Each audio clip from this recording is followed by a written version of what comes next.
So, Assalamualaikum warahmatullahi wabarakatuh. And today, I will show you and I will demonstrate my SSPS software that will include descriptive analysis, reliability tests, KMO table, and total variance split table, and also RCM table. So we should start with the descriptive analysis. So first we will click Analyze. And here are all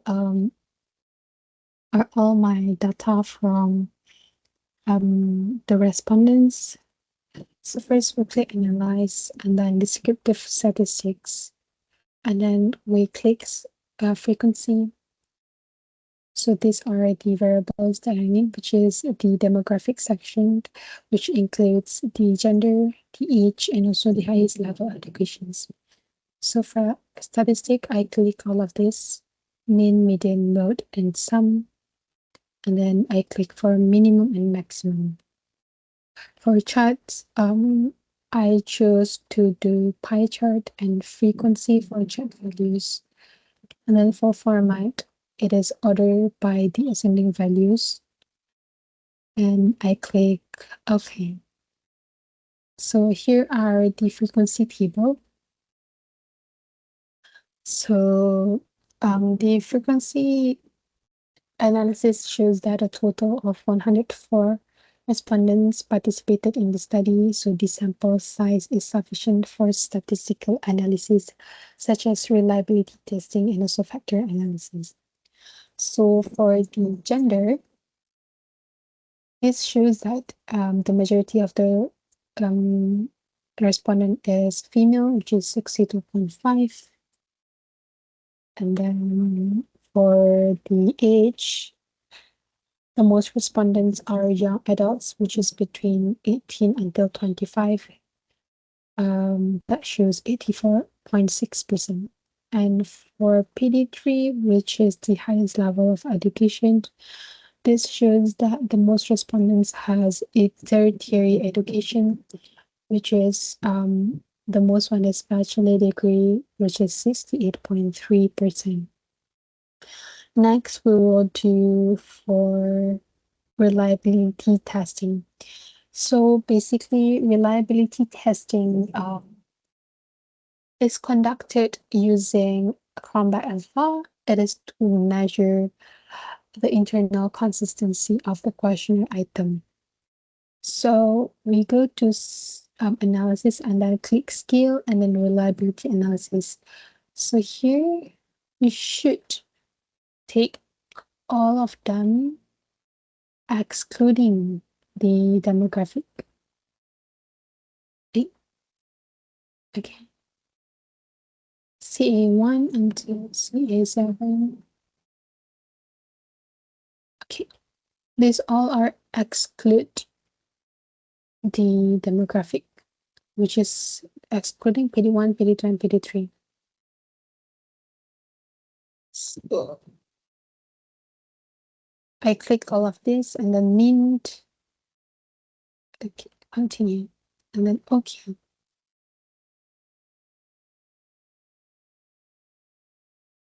So according to the standard guidelines, alpha values above 0.6 are acceptable, and values above 0.8 indicate a good reliability. So here it shows that mine was approximately 0.938, which is very high. So this result indicates that the questionnaire is reliable and the item measured the same underlying concept effectively. So this shows that the study is considered excellent. So we move on to the factor analysis. We will do the KMO first. So go to analysis and then dimension reductions and then click factor. And then we put all excluding the demographic. And then for descriptive, we want to see KMO first. So we did KMO and this test reciprocity first, and then distraction, um, correlation metrics, and all of this. And then rotation varimax, which is varimax. And then for option, I put it absolute value below 0.5. Okay, and then we take, okay, so here is the CAMO. So the CAMO is to determine whether the data is suitable for factor analysis. So the CAMO should be above 0.8 to be good. And here it shows that mine was above 0.8, which is 0.851. And the significant is below 0.05. So it is good. And this test confirmed that the data is appropriate for EFA analysis.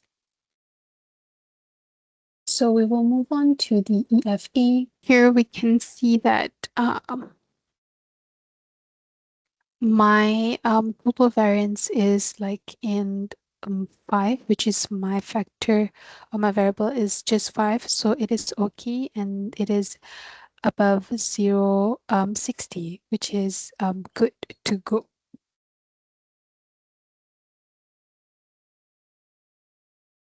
It should be exceed 60%. But this is to identify the underlying factor structure of the variable. And next we go to the RCM. So here we can see that in the RCM,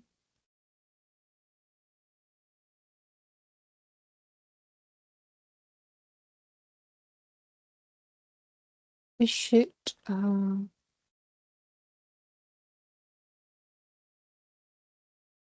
remove all the variables that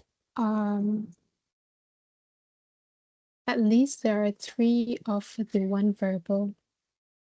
So I think here, which is we have here is CR3, so this PT8 should be removed, and then EM5 should be removed. So I think there is like 15.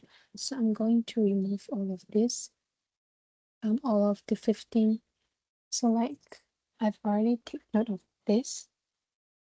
So we remove PT8. Here we see that PT8 is removed, and then EM5. And then TC6,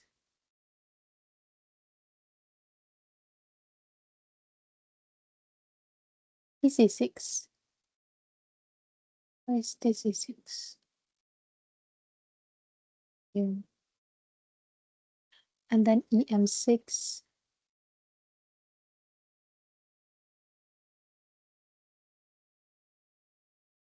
and then PT2, PT1, PT7, CR6, PT2, CA6, TC3, all of this I've already taken note, and then TC3, and then TC7. Around 15 of them I remove. CR4, PT3, and CA1. Okay. Okay. Here we can see that the RCM is grouped in a good way, like it is shows that the items are grouped appropriately. And let's see with the total variance. So here it is increased to 69, which is above the 60%. So I think that's all from me. Thank you, and assalamu alaikum.